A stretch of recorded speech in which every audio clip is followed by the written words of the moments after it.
I have these cordless retractable blinds that are having a problem, so I opened them up to see what's going on. I found that these gears are not meshed together properly, so it's preventing the spring from being able to re-wrap the string when you push the blinds back up. The reason this happened in the first place is that a couple of plastic pieces broke off the end of this rod. They're supposed to snap into place inside the clear cylinder on the left when the gears are meshed together, and they hold the rod in position. It's supposed to work by unwinding the string when you pull the blinds down, which powers up the spring. Then when you push it up, the string gets rewound and you can leave it at any point and the string will hold the blinds where they are. But the string is not getting rewrapped since the gears are disconnected.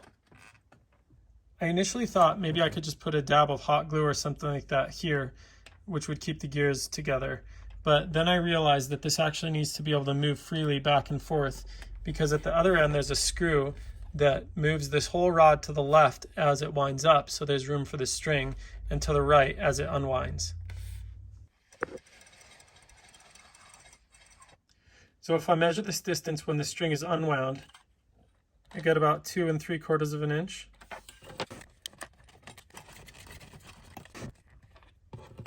And then when it's all wound up, it's only about 2 1/4 inch. So the idea I had to fix this is to take a spring and put it over the shaft here so it holds these two things apart. It needs to be long enough to take up the 1/2 inch of slack, and I think this should do nicely. I found this in my bins of springs that I keep, and I just add to these whenever I take something apart that has springs that I'm throwing away, or whenever I find springs, because it can be handy at times like this.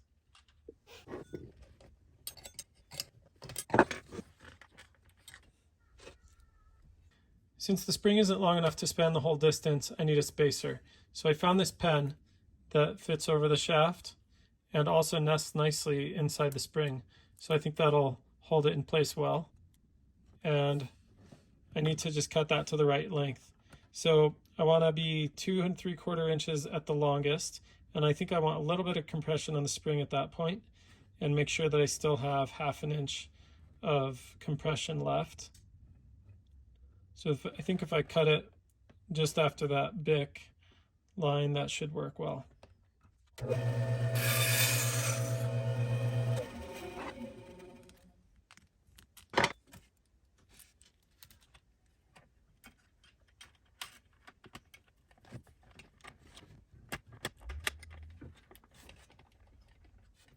That feels a little more loaded than it needs to be, but might be fine. So I want to put a little bit of load on this spring so it's pulling a little bit from the beginning. The best way I found to do that is to take a screwdriver at the top and grab a couple teeth and then block it at the bottom, and just one step at a time. That makes it better.